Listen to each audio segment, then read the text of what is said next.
Hello, everybody. Welcome back to another episode of Afro News at Noon, where we give you a bite-sized taste of news. I am Misha Green, DC editor. They're cracking up at me because y'all know what happened last time. Last week, I just did not know how to say bite-size anything. It was a little rough. It was a challenge, but I had my first time ever bite-sized mini cookies yesterday, so maybe that's why I'm able got to it right this time. Oh, that's right. I got your motivation. Helping me say bite-sized taste. But anyway, how's everybody doing today? It's Monday. Doing good. Doing good. Glad to be alive. Yeah. Yes, that's true. Amen. Well, I think that's a great way to transition to our weekend wows, because not everybody got to wake up after this weekend. So, Rev, I know you said that you had one that was living vicariously through something. What's your weekend wow? Absolutely, because y'all gonna stop teasing me about staying in the house all weekend, especially when it's cold. But I want you to know that our church family sent our pastors to a Major League football game yesterday, and they had great seats. Reverend Jamal Brown and his wife, my daughter Paula Brown, for Pastor Appreciation Month. So they were very surprised, and they had a great time. She said there were so many thousands of people in the stadium, but there were only like 10 people in front of them. So they were really excited, and they had a great time at the game. They're Eagles fans, but they're also Ravens fans. So okay, I was just about to ask. Wow. That's a good one. That's exciting. That is a great one for sure. So I'll jump on in.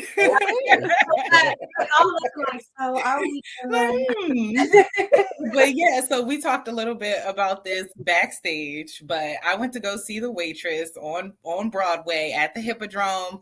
I had a great time. I took my sister. We had to show proof of vaccination, and I was very impressed that everybody kept their mask on for the entire duration. I was really concerned, a little skeptical, but I was like, okay, that made me feel a little comfortable.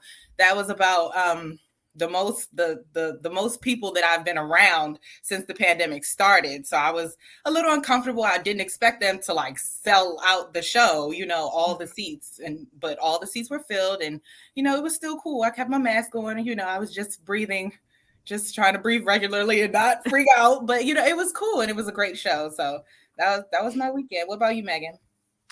Well, first, as you know, I'm very jealous of that you got to see Waitress, and I'm hoping that I get to see Waitress soon as well. But my weekend wow, we had a chili competition with some of our family and family friends, and my family won. My dad made this Korean chili. It had bulgogi in it, and kind of some spices and stuff like that, and we were the people's choice of the chili competition. So that was fun. Come on, chili. So you bringing that to the potluck? We have the Afro Christmas. I'm ready to taste this award-winning chili. I'm ready. It's cold enough for it. Yeah, exactly. How are you, Misha? Look, I'm jealous because I think everyone's weekend wow is stronger than mine. I did get a lot of rest. I was busy most of the weekend, and between conferences and covering stuff and helping out with my family. But I prioritized sleep throughout all of that, which was amazing. And I don't think I get to share that very often. So yeah, I'm well rested on this Monday, that's for sure. But we all got an extra hour. Yep. Yeah. Right, we sure did. And I took full advantage, okay? Mm-hmm. You ever notice how long that day is, though? It seems like it's never going to end. That Sunday when the clock goes back. Yeah. No, so that was really my problem, because I went to bed at 9:00 Saturday night. So I was up at 3, which was really 4 on our biological clock still. And that was difficult. That was difficult. And then trying to get back to sleep. And when I finally did wake up, it was still like 8 o'clock, which really meant 9 o'clock biological clock. Yeah, that day is really, really long. And then the sunset is so early. But we'll get used to it, I guess. We always do. We always do.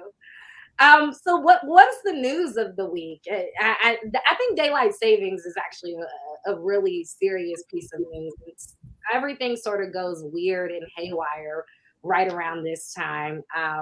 But does anyone have any news they want to share? Well, you might want to look out for Ralph Moore's column, the Moore Report. He's got a real interesting tidbit in there that's a combination of now news and past news, and I'm not going to give it away. Check him out. All right. That's a great tease. Oh, yeah. We should have put that one at the end. But keep it in the same vein. Keeping in the same vein. Huh? Oh, no, you're fine, Rev. Keeping in the same vein of like Baltimore stuff. Due to the efforts of the newly formed West Baltimore Renaissance Foundation, a former factory that sat at the intersection of West Baltimore Street and Calhoun, it will now be converted into a community opportunity center. So that's big news for that community. It's going to feature a kitchen, classrooms, gathering spaces, and construction is actually set to begin next year. So that's a major thing for that community. Good stuff, good resources. It's coming. That's great news. Good news, yes. Finally, let's do something with all these abandoned factories, old factories, whatever. Let's do something. So, yeah. How about you, Megan? So I have a story coming out about a gentleman named John Nathan, and he started Harbor Health Integrated Care in 2017. But right now he's focusing his efforts in Ghana because there's actually like a 98% like mental health treatment gap there. Like they have people suffering from some severe mental illnesses and then other like moderate ones, but they don't have enough psychiatrists and things like that to treat the population. So he traveled there this summer to kind of just get a look at the landscape of mental health there. He talked to some of the officials. And so far right now, he has helped repair the roof on like one of the largest hospitals. He is in the process of building like a primary care clinic there as well. And then he also wants to expand mental health services there as well in the future. So he's just doing some good work. It was a good story and interesting to hear how he got involved in mental health. What about you, Misha? Well, I have to say that there's so much happening in DC this week that for once, some of my stuff is spilling over into the national section. But I think one of the really interesting stories is continuing to follow the Blackburn takeover, as well as some of the other youth-led, and these are really young adults I wanted to emphasize that's happening at Howard University. We still consider them young people, and they're doing a lot of great work. But also there was a rally last Wednesday, and our reporter Imani Wright was there and present, took pictures, went live. So some of you all may have seen that already.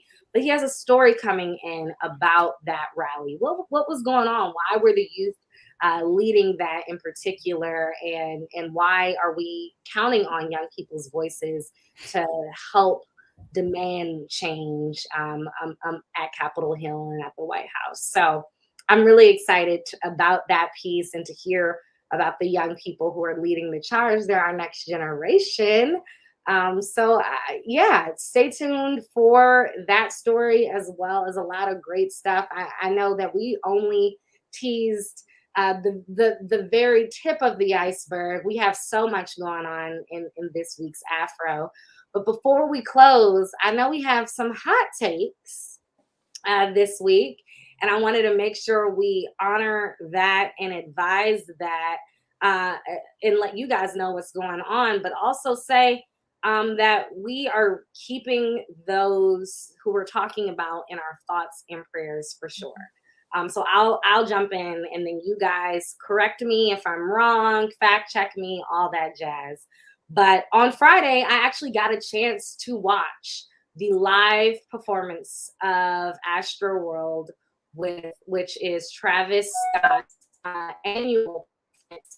He started it, I believe, in either 2018 or 2019. Fact check me.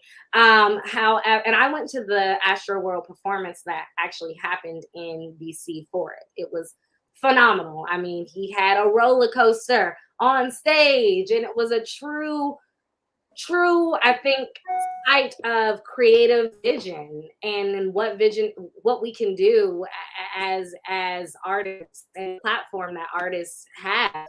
I mean, it really gave people who had never been, some of those people probably have never even been to a carnival in their lives, right? And that experience happened by just seeing a performer on stage. And so he began this yearly annual performance in Houston to acknowledge the genius that was Astro World as an album and as an event.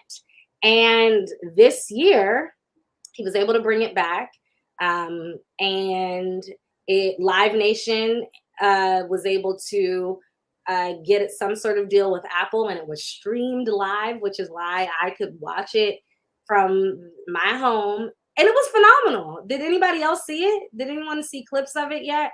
I saw the clip. Yeah, I saw the clips. I didn't see the live performances though. It was great. It was amazing. I was in this conference that I've been saying, so I caught the tail end. But I mean, he brought Drake out. Of course, he and Drake have a couple songs together, and so they performed their songs together as well as their other ones. And you could hear the entire audience just vibing out with it. And you saw, I mean, I was looking at people just being like, aren't they cold? What's the temperature in Houston right now? I saw no drama.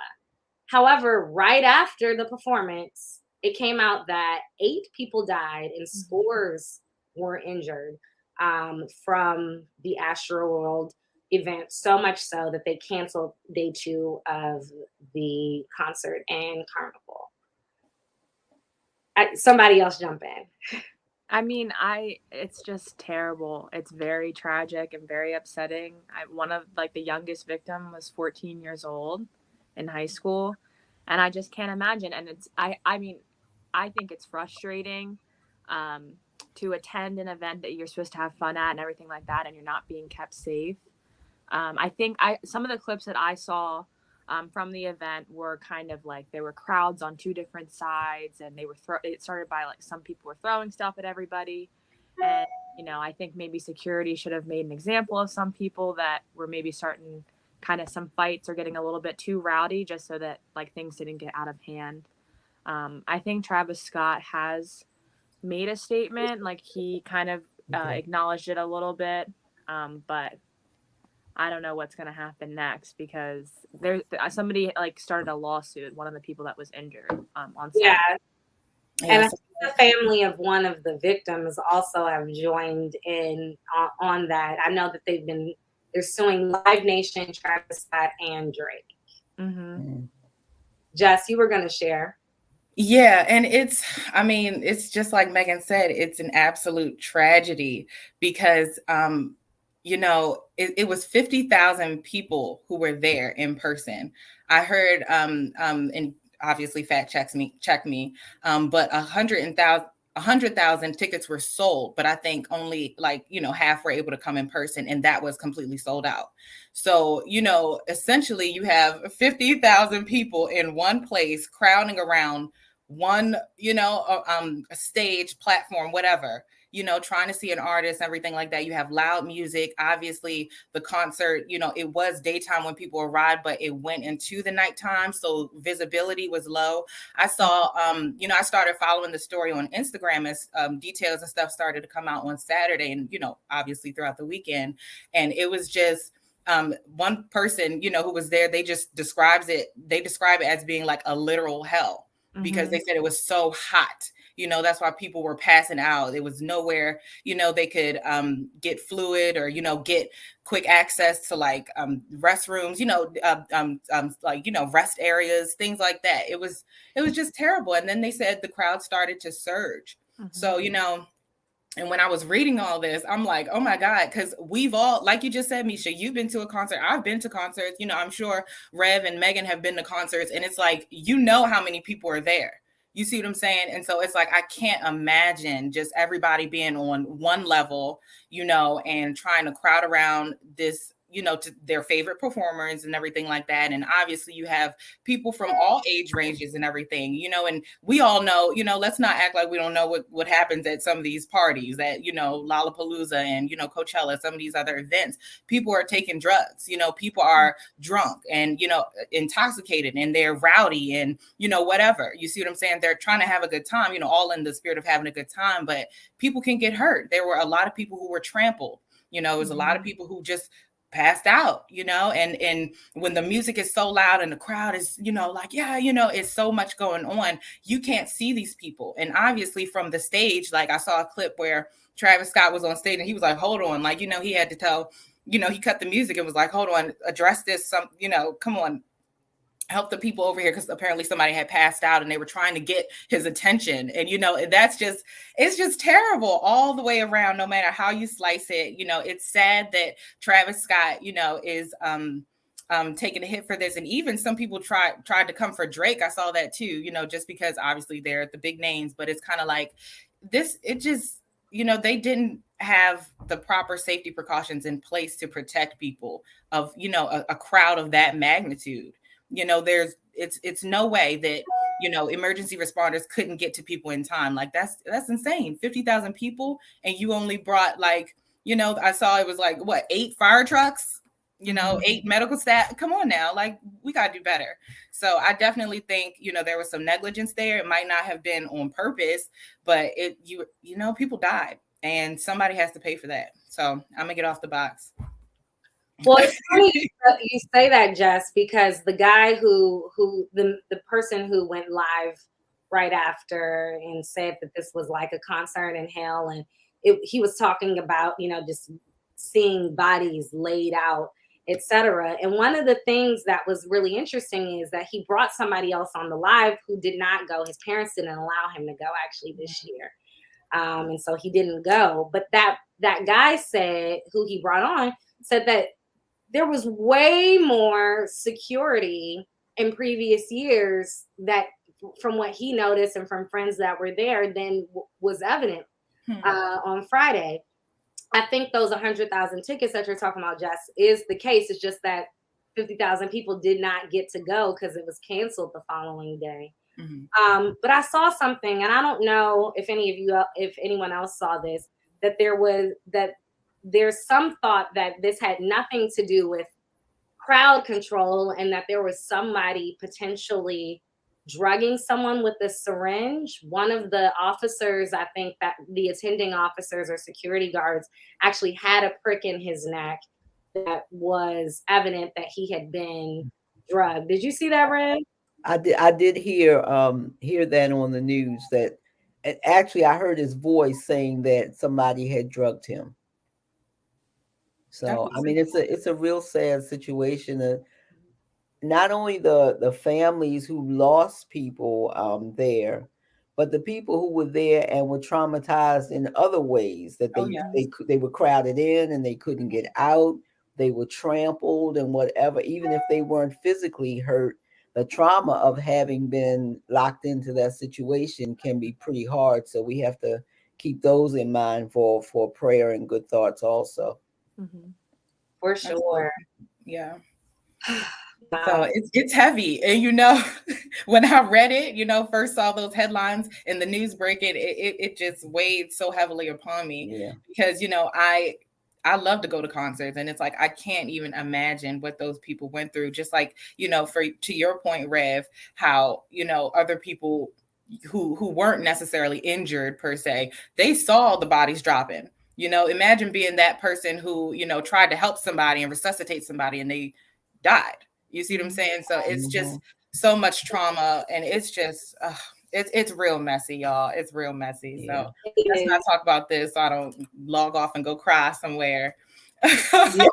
But I think it's a good point, and should be a lesson for all the other big time festivals that's coming up very soon. I mean, I'm sure there's tons more investigations into what exactly happened. Were people drugged? is that really the cause of death, as opposed to, those who were affected by being trampled, etc. Because of course that happened as well.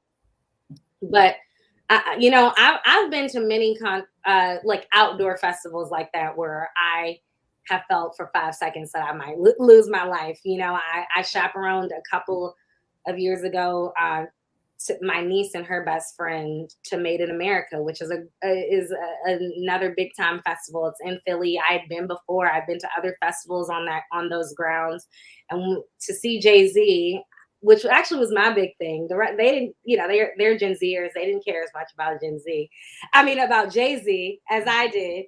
And so, but they were cool with getting to the front. And so I wanted to get to the front. And I regretted it immediately because I was their chaperone. And it was, there were times, prior to him starting where the entire crowd shifted and it felt like we were all going to fall down. And I linked arms with them pretty much the entire concert because I did not want to lose them. So I think this will, luckily nothing like that happened a few years ago when I was there. But I think in general, this can happen anywhere. That's right. And I really pray that this will be a lesson. And I hate that it was a lesson that I should learn this way. Mm-hmm. Yeah. Yeah. So with that said, we're still delivering news to you all, as we always do and have been doing the past 130 years. The news isn't always pretty, but it is always important. And so we're here to do that for you all and to keep you all up to date. Thanks again for tuning into another episode of Afro News at Noon. Does anyone want to tease anything before we go? Yes. Tomorrow, if you're watching TV, turn to Small Business Revolution and see who's going to be on there from the Afro. It's going to be on Hulu and Amazon Prime. Yes, I said Small Business Revolution. You will see somebody on there that you recognize. Yes. Yay! I'm really excited about that. Anything else we should be teasing? Yes, we're going to be celebrating young activists in the DMV, and we need them to contact Misha Green right away because we got big plans. 35 and under, Baltimore, DC, Prince George's County. It's coming up again, our special edition in January, which will honor young community activists. Yes, so please email me here at mgreen@afro.com if you have a community activist under 35 who deserves a shout out, because that's what we're here to do. We're here to uplift our people who doing great things in the community. So again, mgreen@afro.com. Thank you to all of the veterans who have served. We appreciate you and your service, and we thank all those who are currently in the fight.